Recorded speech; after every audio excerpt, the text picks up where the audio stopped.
ആദരവ് നിറഞ്ഞ വ്യക്തിത്വങ്ങളെ, solidarity youth മൂവ്മെന്റിന്റെ പ്രവർത്തകരെ, അവരുടെ ക്ഷണം സ്വീകരിച്ചു വന്ന എല്ലാവരായ നാട്ടുകാരെ, വിഷയവുമായി ബന്ധപ്പെട്ട് ആഴമുള്ള പ്രഭാഷണങ്ങൾ കേട്ടുകഴിഞ്ഞ ആളുകളാണ് നമ്മളെല്ലാവരും. അതുകൊണ്ട് തന്നെ വൈകിയ വേളയിൽ എനിക്ക് അനുവദിച്ച സമയത്തേക്കാൾ കുറച്ച് മാത്രമാണ് നിങ്ങളോട് സംസാരിക്കുവാൻ ഞാൻ ആഗ്രഹിക്കുന്നത്. കേരളീയ സമൂഹം പ്രതിബദ്ധതയുള്ള, രാഷ്ട്രീയ പ്രബുദ്ധതയുള്ള സമൂഹമാണ് എന്നാണ് പൊതുവെ വിലയിരുത്തിയിട്ടുള്ളത്. അതിൽ ശരിയുണ്ട് താനും. മറ്റേതൊരു സമൂഹത്തെക്കാളും രാഷ്ട്രീയമായി പ്രബുദ്ധതയുള്ള, ചില അപൂർവം നിമിഷങ്ങളിൽ മാറ്റി നിർത്തിക്കഴിഞ്ഞാൽ രാഷ്ട്രീയ പക്വത കാണിക്കുന്ന ഒരു സമൂഹമായാണ് കേരളീയ സമൂഹത്തെ വിലയിരുത്തുകയും പഠിക്കുകയും ചെയ്തിട്ടുള്ളത്.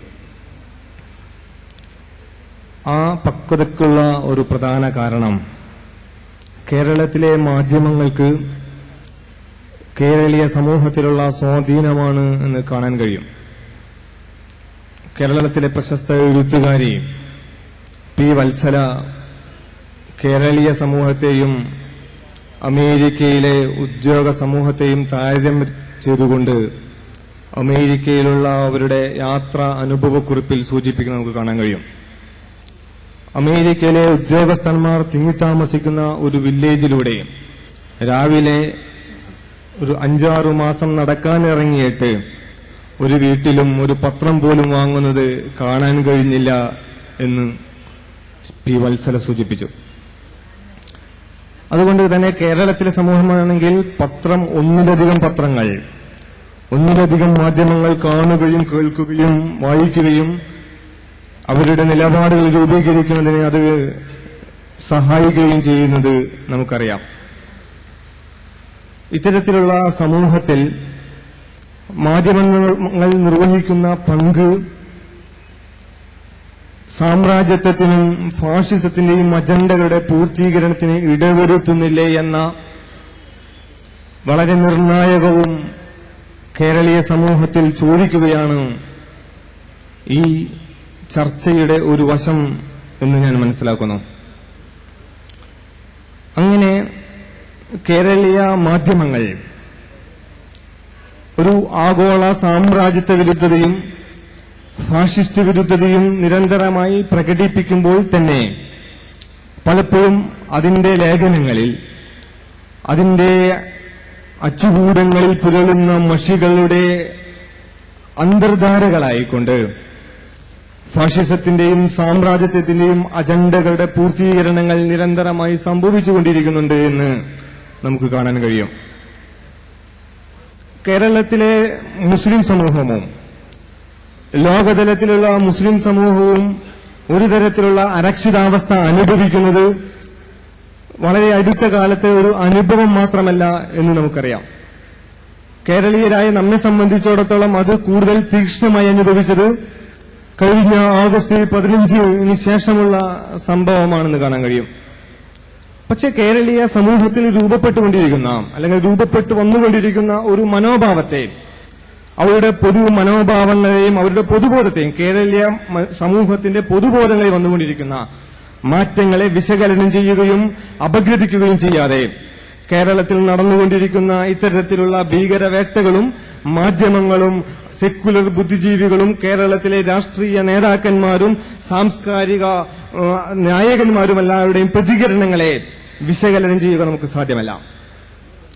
സവർണ കേരളത്തിലെയും ഇന്ത്യയിലെയും ഫാഷിസ്റ്റുകളും സാമ്രാജ്യത്വ ശക്തിയുടെയും ഏറ്റവും വലിയ ശക്തി മാധ്യമങ്ങളായിരുന്നു എന്ന് നമുക്ക് കാണാൻ കഴിയും. 1990-കൾക്ക് ശേഷം, 91 ശേഷം കേരളത്തിലെ ഇന്ത്യയിലെയും ജനപ്രിയ മാധ്യമങ്ങളുടെ രാഷ്ട്രീയത്തിന്, അവരുടെ എഴുത്തുകളുടെ രചനാതന്ത്രങ്ങൾക്ക്, അവരുടെ കാര്യങ്ങളെ വിശകലനം ചെയ്യുന്ന മാനദണ്ഡങ്ങൾക്ക് വലിയ മാറ്റങ്ങൾ സംഭവിച്ചിട്ടുണ്ട് എന്ന് കാണാൻ കഴിയും. ഇന്ത്യയിലെ സമൂഹത്തെ ഏറ്റവും കൂടുതൽ സ്വാധീനിക്കുന്നതാണല്ലോ സിനിമകൾ എന്ന് പറയുന്നത്. 92 സിനിമകളെ 92 ശേഷം ഇന്ത്യയിലിറങ്ങിയ ഹിന്ദി സിനിമകളെ വിശകലനം ചെയ്തുകൊണ്ടുള്ള പഠനത്തിൽ നമുക്ക് കാണാൻ കഴിയും. അതിനു മുമ്പുള്ള 45 വർഷത്തെ ഹിന്ദി സിനിമകളെക്കാൾ അതിന്റെ ഇരട്ടിയിലധികം മുസ്ലിം വിരുദ്ധ സിനിമകൾ, ദളിത് വിരുദ്ധ സിനിമകൾ, ന്യൂനപക്ഷ വിരുദ്ധ സിനിമകൾ ഹിന്ദി ഫിലിമുകളിൽ ഇറങ്ങിയിട്ടുണ്ട് എന്ന് കാണാൻ കഴിയും. 1992 ശേഷം മലയാളത്തിലിറങ്ങിയ സിനിമകളെ നിരൂപണം ചെയ്തുകൊണ്ടുള്ള പഠനത്തിൽ ജനങ്ങളുടെ ഒരു പൊതുസമൂഹത്തിനെ മനസ്സുകളെ സ്വാധീനിക്കുന്ന, അവരുടെ കാഴ്ചപ്പാടുകളെ നിയന്ത്രിക്കുന്ന ഏറ്റവും വലിയ ജനപ്രിയ മാധ്യമമായ സിനിമ, ഏറ്റവും കൂടുതൽ മുസ്ലിം വിരുദ്ധ സിനിമകൾ, ന്യൂനപക്ഷ വിരുദ്ധ സിനിമകൾ രൂപപ്പെടുകയും ഇറങ്ങുകയും ചെയ്തിരിക്കുന്നു എന്ന് കാണാൻ കഴിയും. 2002 ശേഷം ഗുജറാത്തിലെ അതിനിഷ്ഠൂരമായ ഏറ്റവും വംശീയ ഉന്മൂലനത്തിന്, ഇവിടെയുള്ള ഫാഷിസ്റ്റുകൾ നേതൃത്വം നൽകിയ വംശീയ ഉന്മൂലനത്തിന് ശേഷം കേരളത്തിലിറങ്ങിയ സിനിമകളിൽ 1992 ഇറങ്ങിയതിനേക്കാൾ ഇരട്ടി മുസ്ലിം വിരുദ്ധ, ന്യൂനപക്ഷ വിരുദ്ധ സിനിമകൾ ഇറങ്ങുകയും ആ ഒരു മനോഭാവം രൂപപ്പെടുത്തുകയും മുസ്ലിം വിരുദ്ധ മനോഭാവം രൂപപ്പെടുത്തുന്നതിൽ പ്രധാന പങ്ക് വഹിക്കുകയും ചെയ്തിട്ടുണ്ട് എന്ന് നമുക്ക് കാണാൻ കഴിയും. 92 ചില ചരിത്ര രാഷ്ട്രീയ സ്വാധീനമുള്ള കാലമാണ് എന്ന് നമുക്കറിയാം. ആഗോളവൽക്കരണത്തിന്റെ, ബാബരി മസ്ജിദിന്റെ തകർച്ചയുടെ, ഫാഷിസത്തിന്റെ അതിനിഷ്ഠൂരമായ ഇടപെടലുകളുടെ ഒരു തലം അതിലുണ്ട്. 2000 അധികാരമേൽക്കുന്നതുമായി ബന്ധപ്പെട്ട ഒരു തലം നമുക്കറിയാം. ഇവിടെയുള്ള ജനപ്രിയ മാധ്യമങ്ങൾ അതിനനുസരിച്ചൊരു മനോഭാവം സ്വീകരിച്ചിട്ടുണ്ട് എന്ന് കാണാൻ കഴിയും.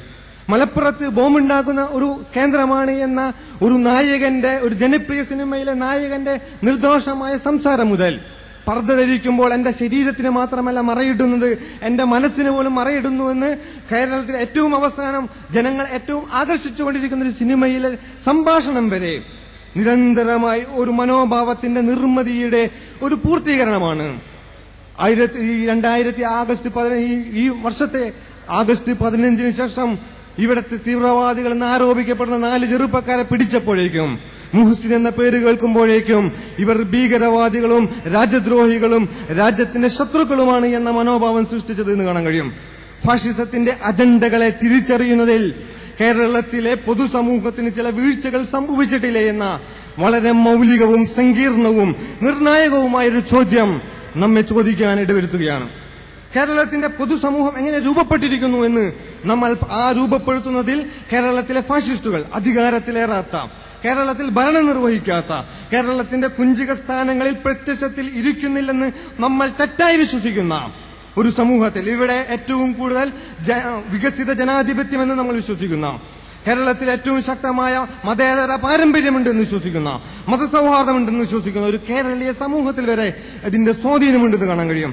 നിങ്ങൾ ടെലിവിഷൻ ഒന്ന് പരിശോധിച്ച് നോക്കിയാൽ നിങ്ങൾക്ക് കാണാൻ കഴിയും. ടെലിവിഷനിൽ ഒരു ഇമെയിലില് പ്രധാനമന്ത്രിയുടെ ക്കെതിരെയുള്ള വധശ്രമത്തിനെ കുറിച്ചുള്ള ഒരു പ്രൊപ്പഗണ്ട ഉണ്ടായപ്പോൾ കേരളത്തിലെ ടെലിവിഷനിന്റെ വാർത്ത വായിക്കുന്ന ആൾ വളരെ സരസമായി പറഞ്ഞു, ഇത് മുസ്ലിം സമൂഹം നിർവഹിക്കാൻ സാധ്യതയില്ല. കാരണം വെൽ എഡ്യൂക്കേറ്റഡ്, തെറ്റില്ലാത്ത ഇംഗ്ലീഷിലാണ് ഇത് ഈ ഇമെയിൽ ഉള്ളത്. അതുകൊണ്ട് ഇത് മുസ്ലിം സമൂഹത്തിലാകാൻ സാധ്യതയില്ല. ഇതൊരു നിർമ്മിതിയാണ്. ഈ നിർമ്മിതിയുടെ ഭാഗമാണ് ഇന്ത്യയിൽ വലിയ ഉത്തരവാദിത്തം വഹിച്ച കേരളത്തിലെ ഒരു പ്രസിദ്ധനായ ഒരു പോലീസ് ഉദ്യോഗസ്ഥൻ നേരത്തെ രാംപുനിയാൻ ഉദ്ധരിച്ച ഒരു ഉദ്ധരണി, രസമസ് ഉദ്ധരണി ടെലിവിഷനിൽ കേരളീയ പൊതുസമൂഹത്തിന്റെ മുൻപിൽ വൈമനസ്യമില്ലാതെ പറഞ്ഞത്.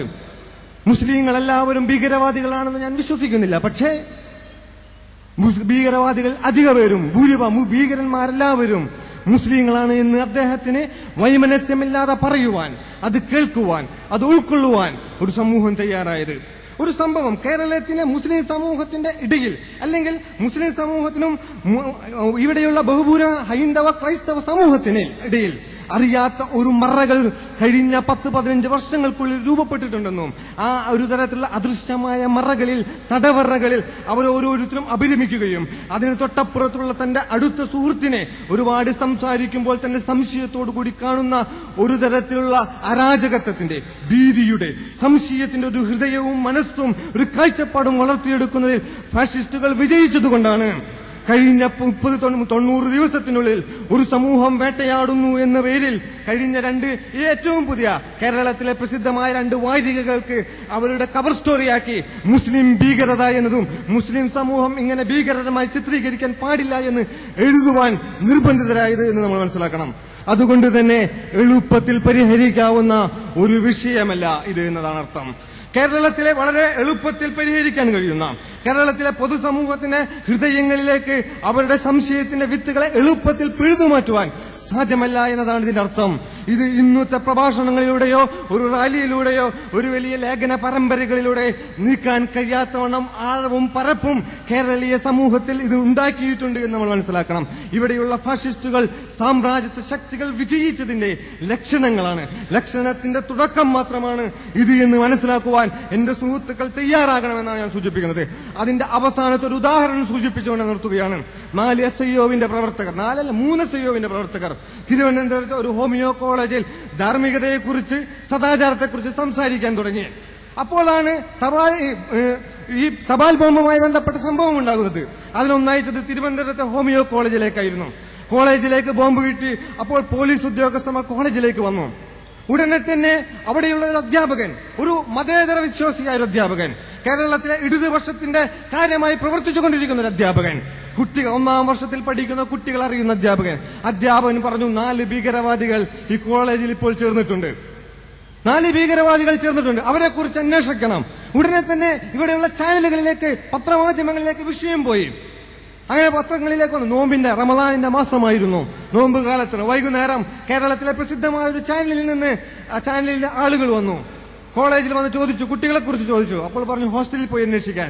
ഹോസ്റ്റലിൽ പോയി അന്വേഷിച്ചു. ഹോസ്റ്റലിൽ പോയി അന്വേഷിച്ചപ്പോൾ അവരെ കാണാനില്ല. കാണാനില്ലാത്തതിന് കാരണം മഗ്രിബിന്റെ സമയമായിരുന്നു. നോമ്പ് തുറക്കാൻ അവരെല്ലാവരും, ആ 3 പേരും കൂട്ടത്തിൽ ഈ ഒരു കുട്ടിയും അവരുടെ നോമ്പ് തുറക്കാൻ പോയതായിരുന്നു. അങ്ങനെ 7:15 വാർത്ത കാണുമ്പോൾ ഇവർ ഞെട്ടിപ്പോയി. ഇവരെക്കുറിച്ച് പറയുകയാണ്, തീവ്രവാദികളെന്ന് സംശയിക്കുന്ന കുട്ടികൾ ഹോമിയോ കോളേജിന്റെ ക്യാമ്പസിൽ നിന്ന് മുങ്ങിയിരിക്കുന്നു.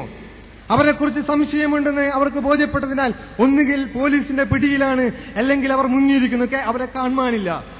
അത് കണ്ടുകൊണ്ടിരിക്കുന്ന ഒരു കുട്ടികൾ.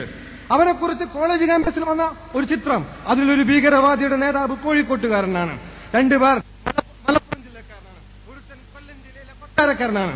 നമ്മൾ മനസ്സിലാക്കണം, ഭീകരവാദികളെന്ന് മാധ്യമങ്ങൾ എഴുതിയ, ടെലിവിഷനിൽ നിരന്തരമായി ഫ്ലാഷിലൂടെ ന്യൂസിലൂടെ പറഞ്ഞ അതിലൊരുത്തൻ ഒരു മുസ്ലിം കുട്ടി പോലും ആയിരുന്നില്ല എന്നതാണ്. 3 കുട്ടികൾ സദാചാരത്തെക്കുറിച്ച്, ധാർമ്മികതയെക്കുറിച്ച്, നന്മകളെക്കുറിച്ച്, മൂല്യങ്ങളെക്കുറിച്ച് പറഞ്ഞപ്പോൾ അവരോട് ഐക്യദാർഢ്യം പ്രഖ്യാപിച്ചുകൊണ്ട് അവരോടൊപ്പം ചേർന്ന ഒരു അമുസ്ലിം കുട്ടിയെ കൂടി ഭീകരവാദികൾ ഉൾപ്പെടുത്തുന്ന ഒരു സാഹചര്യം ഉണ്ടായി. കോളേജ് ക്യാമ്പസിലെ മുഴുവൻ കുട്ടികളും അവരെ തെറ്റിദ്ധരിച്ചു.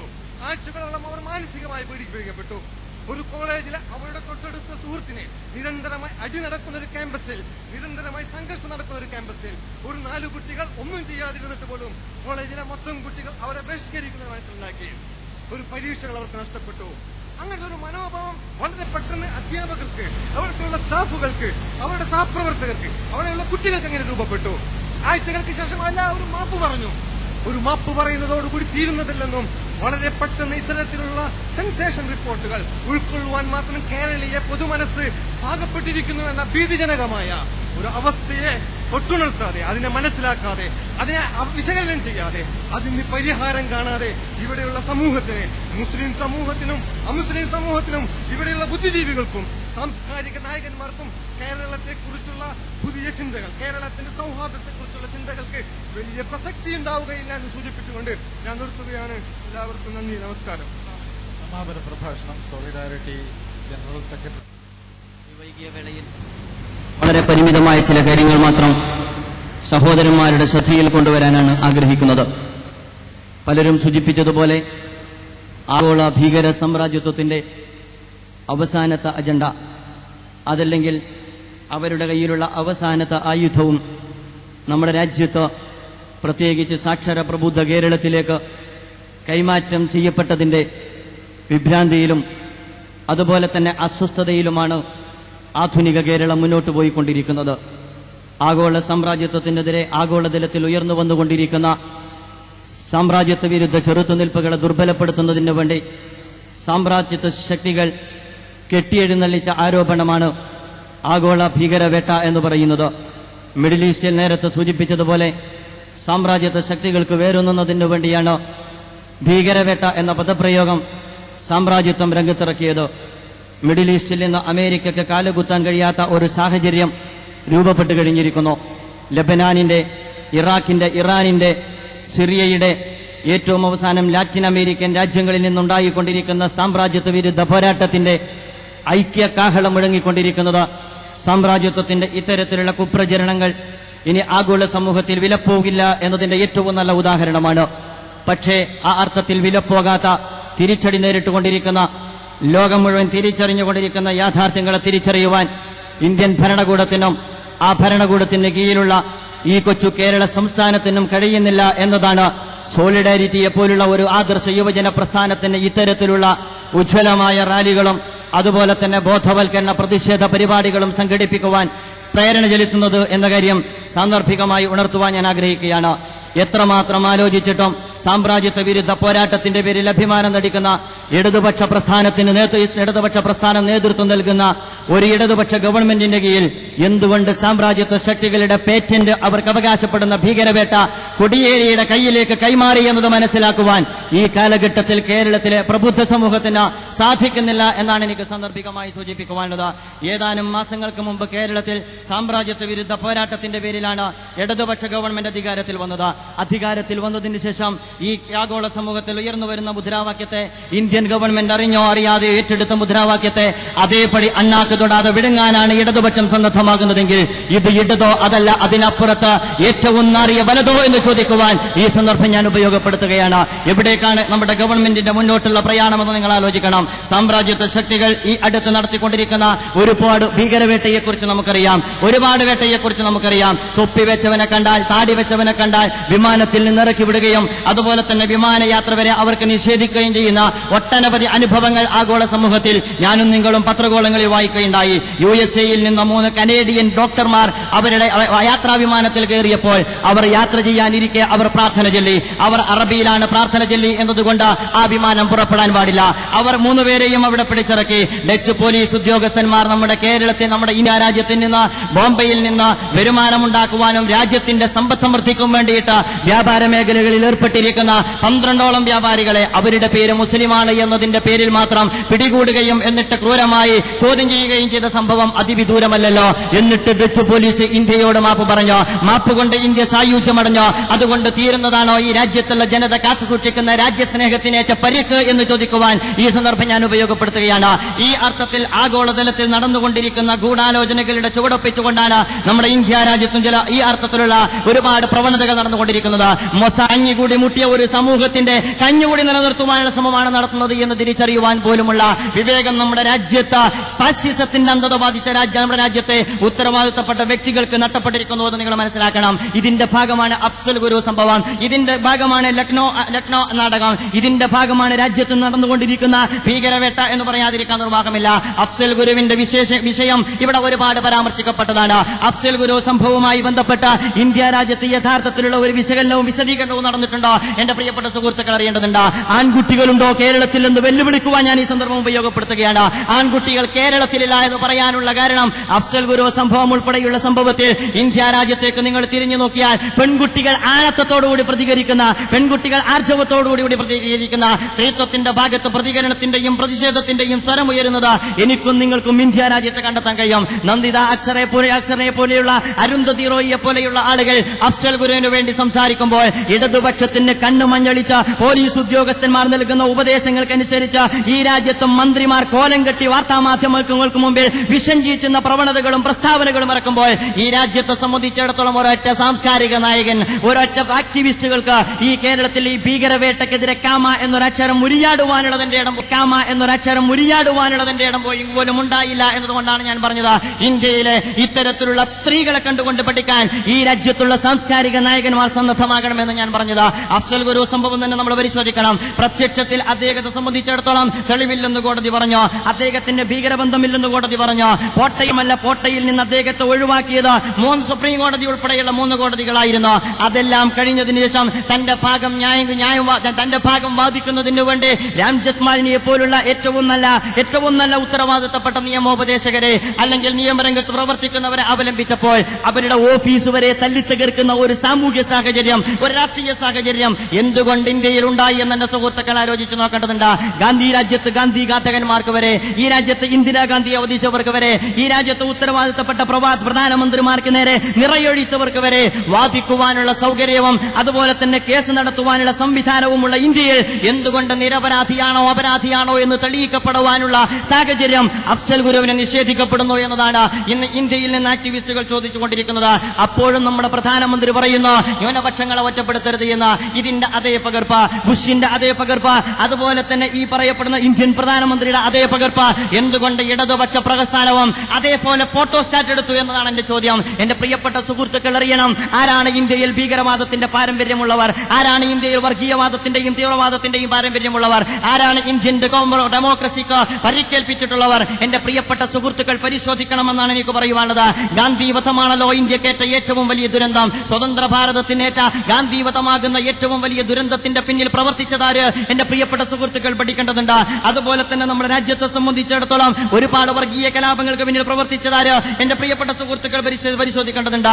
അഥവാ ഈ രാജ്യത്തെ ഒറ്റുകൊടുത്ത പാരമ്പര്യം മുസ്ലിങ്ങൾക്കല്ല എന്ന് എനിക്കും നിങ്ങൾക്കും അറിയാവുന്നതുപോലെ നമ്പി നാരായണും കോമർ നാരായണും യഥാർത്ഥത്തിൽ ഈ സമുദായത്തിൽ പിറന്നവരല്ല എന്നും മനസ്സിലാക്കുവാനുള്ള തന്റെ ഇടം ഉത്തരവാദിത്തപ്പെട്ടവർക്കുണ്ടാകണം. സ്വന്തം ഭാര്യയുടെ കൂടെ തന്റെ സ്വന്തം ഭാര്യയോടൊപ്പം അതുപോലെ തന്നെ സ്വന്തം കുടുംബത്തിൽപ്പെട്ട കൊച്ചുകുട്ടികൾക്കും ഭാര്യമാർക്കും ആഭരണവും അതുപോലെ തന്നെ കളിക്കോപ്പും കൊടുത്താൽ ഇന്ത്യ രാജ്യത്തിന്റെ പ്രതിരോധ രഹസ്യം വരെ ചോർത്തിയെടുക്കാമെന്നായിരുന്നല്ലോ tehelka.com പുറത്തു കൊണ്ടുവന്ന ഏറ്റവും വലിയ അപകടകരമായ പ്രതിരോധ രഹസ്യം ചോർത്തുന്ന വിഷയം. ഞാൻ പറഞ്ഞു വരുന്നത് ഈ അർത്ഥത്തിൽ രാജ്യത്തിന്റെ പാരമ്പര്യത്തെ നിഷേധിക്കുന്ന, രാജ്യത്തിന്റെ ചരിത്രത്തെ നിഷേധിക്കുന്ന, രാജ്യത്തിന്റെ സെക്യുലർ കാഴ്ചപ്പാടുകളെ തല്ലിത്തകർക്കുന്ന സമീപനങ്ങൾ എവിടെ നിന്നാണ് ഉണ്ടായത് എന്ന് എന്റെ പ്രിയപ്പെട്ട സുഹൃത്തുക്കൾ പരിശോധിക്കണം.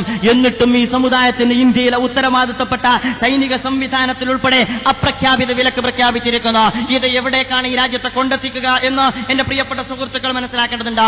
അതുതന്നെയാണ് കേരളത്തിലും സംഭവിച്ചുകൊണ്ടിരിക്കുന്നത്. കേരളത്തിൽ എന്തുകൊണ്ട് ഇത് സംഭവിച്ചു എന്ന് എനിക്കറിഞ്ഞുകൂടാ. ഞാൻ പറഞ്ഞല്ലോ, കേരളത്തിൽ ഒരുപാട് സംഭവങ്ങളുണ്ടായി. പാനായിക്കുളം സംഭവം അതിന്റെ ഉദാഹരണമാണ്. പാനായിക്കുളം സംഭവവുമായി ബന്ധപ്പെട്ട് എവിടെയൊക്കെയാണ് റെയ്ഡ് നടന്നത്? അമീർ സൂചിപ്പിച്ചതുപോലെ അദ്ദേഹം ധരിച്ച ചെരുപ്പ് ഏത് കമ്പനിയിൽ നിന്നാൽ, അദ്ദേഹം വായിച്ച പുസ്തകം ഏത് കമ്പനിയിൽ നിന്ന്, ഏത് ലൈബ്രറിയിൽ നിന്നാൽ എന്നിടത്തിൽ നിന്ന് തുടങ്ങുന്നു. അതുമായി ബന്ധപ്പെട്ട അന്വേഷണങ്ങൾ. ലെറ്റർ ബോംബുമായി ബന്ധപ്പെട്ടും നമ്മൾ മനസ്സിലാക്കി. ലെറ്റർ ബോംബുമായി ബന്ധപ്പെട്ടും ഇവിടെ എന്താണ് സംഭവിച്ചത് എന്ന് നിങ്ങൾക്കറിയാം. അഥവാ വളരെയേറെ കുപ്രചരണങ്ങൾ, അതുപോലെ തന്നെ മീഡിയകളുടെ ഭാഗത്ത് നിന്ന് അതിശക്തമായ പിന്തുണ.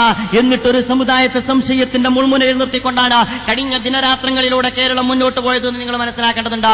മന്ത്രി പൂങ്കവന്മാരുടെ പുഞ്ചിരിക്കൊരു കുറവുമില്ല, അവരുടെ ഭംഗിയുള്ള പ്രസ്താവനയ്ക്കൊരു പങ്കുമില്ല.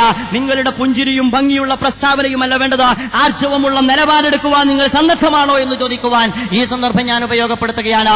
ജനങ്ങൾക്ക് വേണ്ടത് പുഞ്ചിരിയല്ല, ഈ നാടിന്റെ പുഞ്ചിരി നഷ്ടപ്പെടുന്ന, ഈ നാടിന്റെ പദസ്വരത നഷ്ടപ്പെടുന്ന, ഈ രാജ്യത്തിന്റെ സൗഹാർദ്ദം നഷ്ടപ്പെടുന്ന അതിഭീകരമായ നീക്കങ്ങൾ നടക്കുമ്പോൾ നിങ്ങളുടെ പുഞ്ചിരിയിലെ വഞ്ചന തിരിച്ചറിഞ്ഞുകൊണ്ട് ഞങ്ങൾ പറയുന്നു, നിങ്ങൾ അതിന് സന്നദ്ധമല്ല എങ്കിൽ ജനകീയമായ തിരിച്ചടി നിങ്ങൾക്ക് അതിവിദൂരമല്ലാത്ത ഭാവിയിൽ തന്നെ അനുഭവിക്കേണ്ടി വരുമെന്ന മുന്നറിയിപ്പ് നൽകുവാൻ ഈ സന്ദർഭം ഞാൻ ഉപയോഗപ്പെടുത്തുകയാണ്. എന്റെ പ്രിയപ്പെട്ട സുഹൃത്തുക്കൾ അറിയണം, അദ്ദേഹം പിടിക്കപ്പെട്ട പ്രതിയെക്കുറിച്ച് അവസാനം പറയുന്നു മനോരോഗിയാണ് എന്ന്. നിങ്ങൾ ആലോചിച്ചു നോക്ക്, ലെറ്റർ ബോംബുമായി ബന്ധപ്പെട്ട് ഒരു കുട്ടിയെ പിടിക്കുന്നു, ആ കുട്ടിയുടെ പരീക്ഷ പോലും നിഷേധിക്കപ്പെട്ടു എന്ന് നിങ്ങൾ അറിയണം. ആ കുടുംബത്തിന്റെ നാട് വിട്ടു പോകേണ്ട ഗതി വന്നു എന്നെ പ്രിയപ്പെട്ട സുഹൃത്തുക്കൾ അറിയണം. ജയിലിൽ കിടക്കേണ്ടി വന്ന ആ കുട്ടിക്ക് പരീക്ഷ എഴുതാൻ കഴിഞ്ഞില്ല.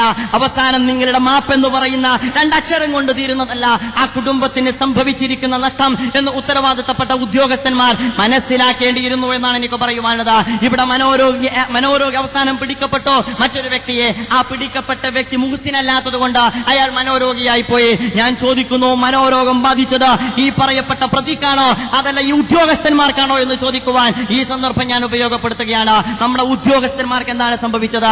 ഏതെങ്കിലും ഫോൺ കോൾ കേൾക്കുമ്പോൾ പോലീസും പോലീസ് നായയും ഓടുകയാണ്. ഓട്ടത്തോടോട്ടം കതച്ചുകൊണ്ടോടുന്ന നായയുടെ കൂടെ പോലീസ് ഉദ്യോഗസ്ഥന്മാരെ കാണുമ്പോൾ ഇത്തരത്തിൽ കോമാളിത്തരങ്ങൾക്ക് എല്ലാ അർത്ഥത്തിലും കോലം കെട്ടുവാൻ നമ്മുടെ പോലീസ് ഉദ്യോഗസ്ഥന്മാരെ തെരുവിലിറക്കുന്നത് എന്തിന് എന്നാണ് എനിക്ക് വളരെ വിനയത്തോടു കൂടി ചോദിക്കാനുള്ളത്. ആക്ഷേപിക്കുകയല്ല. നിങ്ങൾ പറയുന്നുണ്ടല്ലോ സുരക്ഷിതത്വത്തെ കുറിച്ച്. എന്ത് സുരക്ഷിതത്വമാണ് നിങ്ങൾക്ക് നൽകാൻ കഴിയുന്നത്? ഞാൻ വളരെ വിനയത്തോടു കൂടി ചോദിക്കട്ടെ. ശാസ്ത്രീയമായ കണ്ടുപിടുത്തത്തിലൂടെ ഈ രാജ്യത്ത് ഭീകരവാദികളുടെ ശ്രമത്തെ ചെറുത്തുനിന്നു എന്നൊക്കെയാണ് ചില പോലീസ് ഉദ്യോഗസ്ഥന്മാർ ഈ രാജ്യത്ത് കൊട്ടിഘോഷിച്ചത്. ഞങ്ങൾക്കറിയാം നിങ്ങളുടെ ശാസ്ത്രീയമായ അന്വേഷണം ഈ രാജ്യത്ത് നടന്നത് പലപ്പോഴും ഇതുപോലുള്ള മുഹ്സിന്മാർക്ക് നേരെയാണ്, അതുപോലെ തന്നെ ന്യൂനപക്ഷ സമൂഹത്തിന്റെ നേരെയാണ്. നിങ്ങൾക്ക് ശാസ്ത്രീയമായ അന്വേഷണം നടത്തുവാൻ എന്ത് അർഹതയ, എന്ത് കഴിവും, അതുപോലെ തന്നെ എന്ത് പാരമ്പര്യവുമുണ്ട് എന്ന് ചോദിക്കുവാൻ അഥവാ അറിയിക്കാവുന്ന ഒരുപാട് സംഭവങ്ങൾ നമ്മുടെ രാജ്യത്ത് സംഭവിച്ചില്ലേ? നിങ്ങൾക്ക് ഈ രാജ്യത്ത് ഏറ്റവും സുരക്ഷിതത്വം കൊടുക്കാൻ കഴിയുമെങ്കിൽ കഴിയേണ്ടിയിരുന്നത് ഈ രാജ്യത്തെ പ്രധാനമന്ത്രിക്കാണ്. ഇന്ത്യയുടെ പ്രധാനമന്ത്രി നട്ടപ്പാതിരക്ക് വന്നിട്ട് യഥാർത്ഥത്തിൽ തലസ്ഥാന നഗരിയുടെ തെരുവോരത്ത് കിടന്ന് കാത്തുകെട്ടിക്കിടക്കേണ്ടി വന്നു. എന്തുകൊണ്ടാണെന്നറിയാമോ? തലസ്ഥാന നഗരിയുടെ തെരുവോരത്ത് കിടന്ന് കാത്തുകെട്ടിക്കിടക്കേണ്ടി വന്നു. എന്തുകൊണ്ടാണെന്നറിയാമോ? ഒരു പോലീസ് ഉദ്യോഗസ്ഥന്മാരുടെ മുമ്പിൽ ഈ എസ്കോർട്ട് നടന്നുകൊണ്ടിരിക്കുന്ന കാറിന്റെ ഡ്രൈവർക്ക് റൂട്ട് തെറ്റി.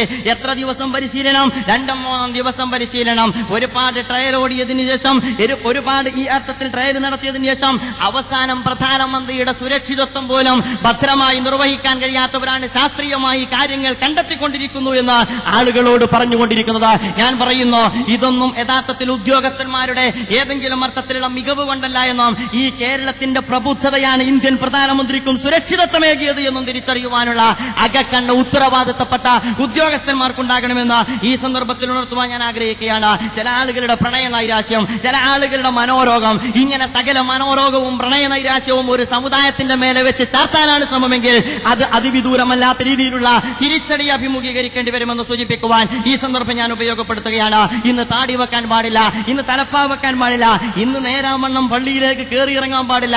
എന്റെ പ്രിയപ്പെട്ട സുഹൃത്തുക്കൾ ഒരു പക്ഷേ ശ്രദ്ധിച്ചിട്ടുണ്ടാകും. എന്താണെന്ന് ചോദിച്ചാൽ, നമ്മുടെ ഈ രാജ്യത്ത് ഈ ലെറ്റർ ബോംബുമായി ബന്ധപ്പെട്ട് പിടികൂടപ്പെട്ട കമൽ രാജിന്റെ പിതാവ് പത്രക്കാരോട് പറഞ്ഞു, എന്റെ മോൻ തീവ്രവാദിയല്ല, എന്റെ മോൻ തീവ്രവാദിയല്ല.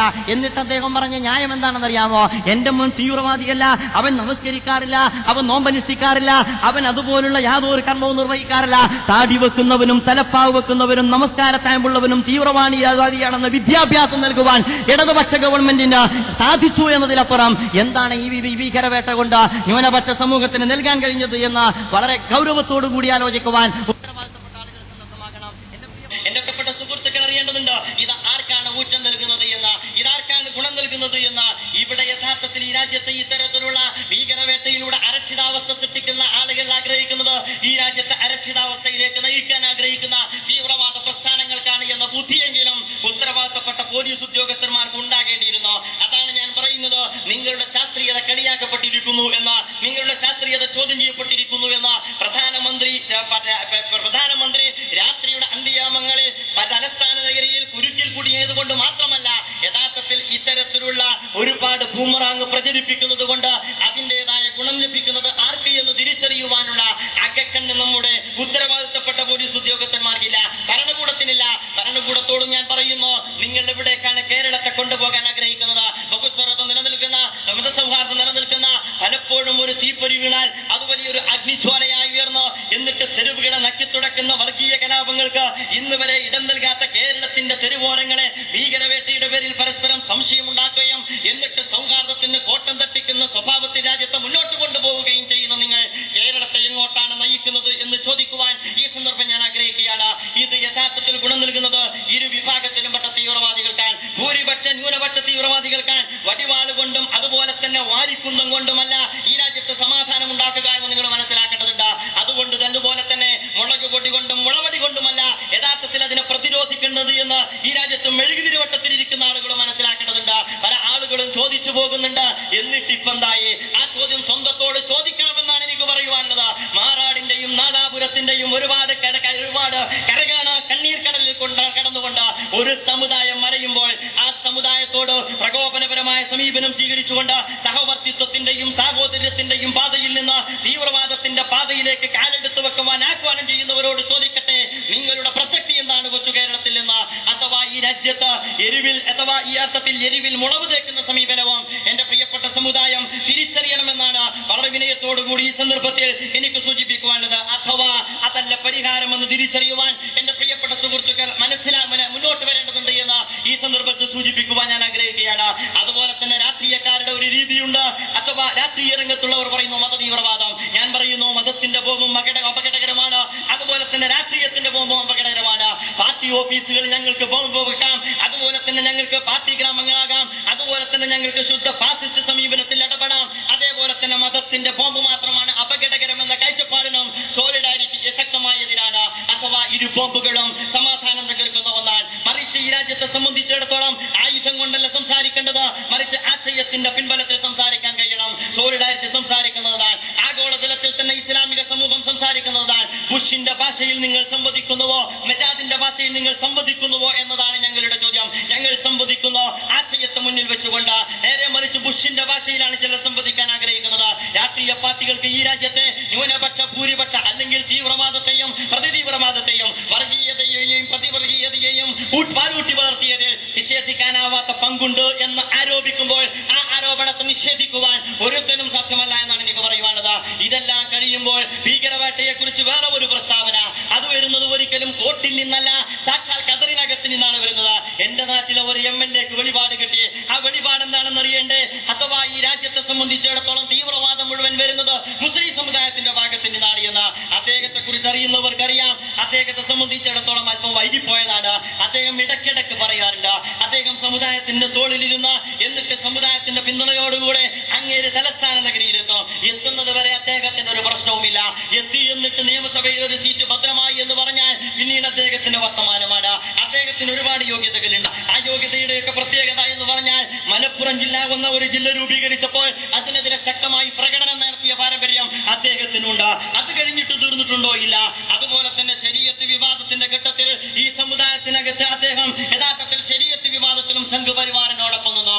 അദ്ദേഹത്തിന് കയ്യടി കിട്ടാറുണ്ട്, പക്ഷേ സംഘപരിവാർ ശക്തികളുടെ കയ്യടിയാണ് കിട്ടാറുള്ളത്. ഞാൻ പറയുന്നു, ഈ അർത്ഥത്തിൽ ഗാന്ധി ഘാതകന്റെ കയ്യടി കൊണ്ട് മുന്നോട്ട് പോകുന്ന ഈ ഖദർദാരിയെ സംബന്ധിച്ചിടത്തോളം അദ്ദേഹവും തിരിച്ചറിയേണ്ടതുണ്ട്.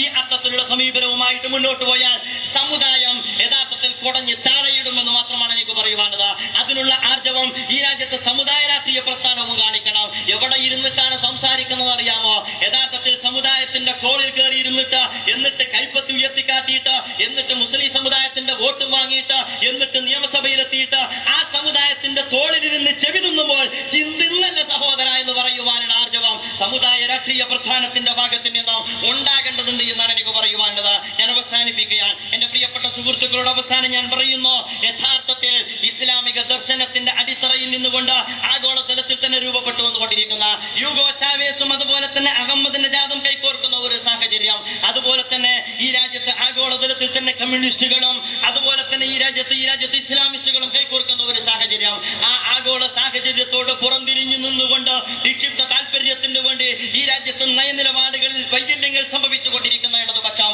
ഏറ്റവും വലിയ പുറക്കപ്പെടാനാവാത്ത അപരാധമാണ് ചെയ്തു കൂട്ടുന്നത് എന്ന് വൈകിയാണെങ്കിലും മനസ്സിലാക്കണമെന്നാണ് എനിക്ക് ഉണർത്തുവാനുള്ളത്. എന്റെ പ്രിയപ്പെട്ട സുഹൃത്തുക്കളോട് എനിക്ക് പറയുവാനുള്ളത്, ആവേശത്തോടുകൂടി മുന്നേറേണ്ടുന്ന ഒരു നല്ല ഭാവിയും ഒരു നല്ല പ്രഭാതവുമാണ് എനിക്കും നിങ്ങൾക്ക് മുമ്പിലുള്ളത് എന്ന് നിങ്ങൾ മനസ്സിലാക്കണം. സദ്ദാമോ അതല്ലെങ്കിൽ ജോർജ് W. ബുഷോ അല്ല പ്രശ്നം. യഥാർത്ഥത്തിൽ ആഗോളതലത്തിൽ തന്നെ ജോർജ് W. ബുഷ് പ്രതിനിധാനം ചെയ്യുന്ന ആഗോള സാമ്രാജ്യത്വ ശക്തികൾക്കെതിരെ ഉയർന്നു വന്നുകൊണ്ടിരിക്കുന്ന സാമ്രാജ്യത്വ വിരുദ്ധ കൂട്ടായ്മ എന്നെ പോലുള്ള നിങ്ങളെപ്പോലുള്ള പ്രധാനത്തിന്റെ പ്രവർത്തകർക്ക് ഏറ്റവും കൂടുതൽ ആവേശം വരുന്ന ഘടകമാണ്. അതുകൊണ്ട് ഈ നൂറ്റാണ്ടിൽ ഒരു പുതിയ അധ്യായം രചിക്കാൻ, ഒരു പുതിയ പ്രഭാതം സൃഷ്ടിക്കുവാൻ, എല്ലാ അർത്ഥത്തിലും സാമ്രാജ്യത്വ വിരുദ്ധ ചേരിയിൽ കൂട്ടായ്മയുടെ രൂപത്തിൽ മുന്നോട്ട് പോകുന്നിടത്ത് സോളിഡാരിറ്റി യൂത്ത് മൂവ്മെന്റിനെ സംബന്ധിച്ചിടത്തോളം പൊതുസമൂഹത്തിന്റെ കൂടി പിന്തുണയാർജിച്ചുകൊണ്ട് ശക്തമായി മുന്നേറുക.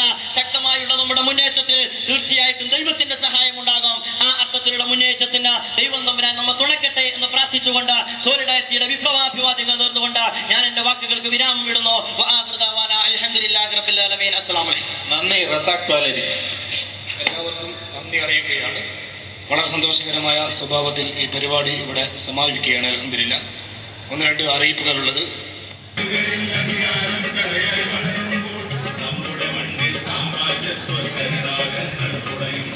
നമ്മുടെ ആകാശങ്ങളിൽ വിഷമേഘങ്ങൾ നിറയുന്നു. നമ്മുടെ ആകാശങ്ങളിൽ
Solidarity Zindabad. ബഹുജന റാലി ജിന്ദാബാദ്. ബഹുജന റാലി സിന്ദാബാദ്. ഊഹാപോഹം ഉയർത്തിവിടുന്നത് ഊഹാപോഹം തഴച്ചു വളരാൻ വളമേകും. തളച്ചു വളരാൻ വളമേകും. തഴച്ചു വളരാൻ വളമേകും. തളച്ചു വളരാൻ വളമേകും. തീപ്പൊരി ഒന്നോ രണ്ടോ വേണ്ടോ. തീപ്പൊരി ഒന്നോ രണ്ടോ വേണ്ടോ. തീജ്വാലകളായി തീർന്നിടാൻ. തീജ്വാലകളായി തീർന്നിടാൻ. സോളിഡാരിറ്റി ജിന്ദാബാദ്. സോളിഡാരിറ്റി സിന്ദാബാദ്. ബഹുജന റാലി ജിന്ദാബാദ്. ബഹുജന റാലി സിന്ദാബാദ്. ഇമെയിൽ ഭീഷണി ലെറ്റർ ബോംബും. ഇമെയിൽ ഭീഷണി ലെറ്റർ ബോംബും. ഏറ്റുമുട്ടൽ നാടകവും. ഏറ്റുമുട്ടൽ നാടകവും. ഇമെയിൽ ഭീഷണി ലെറ്റർ ബോംബും. ഇമെയിൽ ഭീഷണി ലെറ്റർ ബോംബും. ഏറ്റുമുട്ടൽ നാടകവും. ഏറ്റുമുട്ടൽ നാടകവും. അണിയറ ശില്പികൾ ആരാണെന്നും അണിയറ ശില്പികൾ ആരാണെന്നും അവർക്ക് വേണ്ടത് എന്താണെന്നും അവർക്ക് വേണ്ടത് എന്താണെന്നും നാട്ടുകാർക്ക് നന്നായി അറിയാം. നാട്ടുകാർക്ക് നന്നായി അറിയാം. നാട്ടുകാർക്ക് നന്നായി അറിയാം. നാട്ടുകാർക്ക് നന്നായി അറിയാം. ചത്തത് കീചകനെങ്കിൽ പിന്നെ ചത്തത് കീചകനെങ്കിൽ പിന്നെ കൊന്നത് ഭീമൻ മറ്റാര്. കൊന്നത് ഭീമൻ മറ്റാര്. സോളിഡാരിറ്റി സിന്ദാബാദ്. സോളിഡാരിറ്റി സിന്ദാബാദ്. ബഹുജന റാലി സിന്ദാബാദ്. ബഹുജന റാലി സിന്ദാബാദ്. സ്വാതന്ത്ര്യത്തെ സംരക്ഷിക്കാൻ സ്വാതന്ത്ര്യത്തെ സംരക്ഷിക്കാൻ ചോര കൊടുത്തൊരു സമുദായത്തെ ചോര കൊടുത്തൊരു സമുദായത്തെ സ്വാതന്ത്ര്യത്തെ സംരക്ഷിക്കാൻ സ്വാതന്ത്ര്യത്തെ സംരക്ഷിക്കാൻ ചോര കൊടുത്തൊരു സമുദായത്തെ ചോര കൊടുത്തൊരു സമുദായത്തെ ആരുടെ കയ്യടി വാങ്ങാനാവോ. ആരുടെ കയ്യടി വാങ്ങാനാവോ. ഭീകരമുദ്രയടിക്കുന്നു. ഭീകരമുദ്രയടിക്കുന്നു. ആരുടെ കയ്യടി വാങ്ങാനാവോ. ആരുടെ കയ്യടി വാങ്ങാനാവോ. ഭീകരമുദ്രയടിക്കുന്നു. ഭീകരമുദ്രയടിക്കുന്നു. നാടിൻ മാനം കാത്തൊരു ജനതയെ നാടിൻ മാനം കാത്തൊരു ജനതയെ അപമാനിക്കാൻ നോക്കുന്നവരെ അപമാനിക്കാൻ നോക്കുന്നവരെ നാടിൻ മാനം കാത്തൊരു ജനതയെ നാടിൻ മാനം കാത്തൊരു ജനതയെ അപമാനിക്കാൻ നോക്കുന്നവരെ അപമാനിക്കാൻ നോക്കുന്നവരെ നല്ലതിനുള്ള പുറപ്പാടല്ലിത്. നല്ലതിനുള്ള പുറപ്പാടല്ലിത്. നല്ലതിനുള്ളൊരു പുറപ്പാടല്ല. നന്ദി കെട്ടൊരു ഏർപ്പാട്. നന്ദി കെട്ടൊരു ഏർപ്പാട്. RSS ആസ്ഥാനത്ത് RSS ആസ്ഥാനത്ത് മുസ്ലിം ഭീകര ആക്രമണം. മുസ്ലിം ഭീകര ആക്രമണം. വേരുകൾ തേടി പോയപ്പോൾ വേരുകൾ തേടി പോയപ്പോൾ വേരിന്റെ അറ്റം പാകിസ്ഥാനിൽ വേരിന്റെ അറ്റം പാകിസ്ഥാനിൽ കെട്ടിയ കള്ളക്കഥയുടെ പേരിൽ കെട്ടിയ കള്ളക്കഥയുടെ പേരിൽ തട്ടി പോലീസ് ലക്ഷങ്ങൾ. തട്ടി പോലീസ് ലക്ഷങ്ങൾ. വെള്ളരിക്ക പട്ടണത്തിൽ വെള്ളരിക്ക പട്ടണത്തിൽ ഇനി എന്തെല്ലാം കാണുന്നു. ഇനി എന്തെല്ലാം കാണും നാം. ഗോത്ര നാഗ്പൂർ സ്ഫോടനങ്ങൾ. പിന്നിൽ ആരുടെ കറുത്ത കൈകൾ. പിന്നിൽ ആരുടെ കറുത്ത കൈകൾ. സ്വതന്ത്രമായൊരു അന്വേഷണവും സ്വതന്ത്രമായൊരു അന്വേഷണവും ഇന്നുവരേക്കും നടന്നില്ല. ഇന്നുവരേക്കും നടന്നില്ല. പരിവാറിന്റെ കുതന്ത്രങ്ങൾ പരിവാറിന്റെ കുതന്ത്രങ്ങൾ പതിവായി ഇവിടെ തുടരുന്നു. പതിവായി ഇവിടെ തുടരുന്നു. ഇറാഖിൽ അഫ്ഗാൻ നാടുകളിൽ അഫ്ഗാൻ നാടുകളിൽ ബുഷിന് പറ്റിയ ഭീമാബദ്ധം ബുഷിന് പറ്റിയ ഭീമാബദ്ധം മറച്ചുവെക്കാൻ തട്ടിക്കൂട്ടിയ മറച്ചുവെക്കാൻ തട്ടിക്കൂട്ടിയ മറയാൻ ഇസ്ലാം ഭീകരത. മറയാൻ ഇസ്ലാം ഭീകരത. മറയാൻ ഇസ്ലാം ഭീകരത. മറയാൻ ഇസ്ലാം ഭീകരത. സോളിഡാരിറ്റി സിന്ദാബാദ്. സോളിഡാരിറ്റി സിന്ദാബാദ്. ബഹുജന റാലി സിന്ദാബാദ്. ബഹുജന റാലി സിന്ദാബാദ്. ദുജൈൽ കൂട്ടക്കൊലയുടെ പേരിൽ ജയിൽ കൂട്ടക്കൊലയുടെ പേരിൽ ദുജൈൽ കൂട്ടക്കൊലയുടെ പേരിൽ ജയിൽ കൂട്ടക്കൊലയുടെ പേരിൽ സദ്ദാമിന് കൊലക്കയറെങ്കിൽ സദ്ദാമിന് കൊലക്കയറെങ്കിൽ സദ്ദാമിന് കൊലക്കയറെങ്കിൽ സദ്ദാമിന് കൊലക്കയറെങ്കിൽ ചോരക്കൊതിയൻ ബുഷിന് നൽകൂ. ചോരക്കൊടിയൻ ബുഷിന് നൽകൂ. 12000 വധശിക്ഷ. 12000 വധശിക്ഷ. 12000 വധശിക്ഷ. 12000 വധശിക്ഷ. കാക്കിപ്പടയിലെ തമ്പ്രാന്മാർക്ക് കാക്കിപ്പടയിലെ തമ്പ്രാന്മാർക്ക് കുപ്പായത്തിലെ സ്റ്റാർ പെരുക്കാൻ കുപ്പായത്തിലെ സ്റ്റാർ പെരുക്കാൻ സമുദായങ്ങളെ ബലിയാടാക്കി സമുദായങ്ങളെ ബലിയാടാക്കി കുറുക്ക് വഴികൾ തേടുന്നു. കുറുക്കു വഴികൾ തേടുന്നു. നോക്കിയിരിപ്പൂ നമ്മുടെ സർക്കാർ. നോക്കിയിരിപ്പോ നമ്മുടെ സർക്കാർ. നോക്കു കുത്തിയ നാട്ടിയപ്പോൾ നോക്കി കുത്തിയ നാട്ടിയപ്പോൾ ഏതോ ചിലരുടെ തെറ്റിൻ പേരിൽ ഏതോ ചിലരുടെ തെറ്റിൻ പേരിൽ സമുദായത്തെ പ്രതിചേർക്കുന്നു. സമുദായത്തെ പ്രതിയേർക്കുന്നു. സാമ്രാജ്യത്തെ ദുശക്തികളുടെ സാമ്രാജ്യത്തെ ദുശക്തികളുടെ ചട്ടുകമായി തീരുന്നു. ചട്ടുകമായി തീരുന്നു.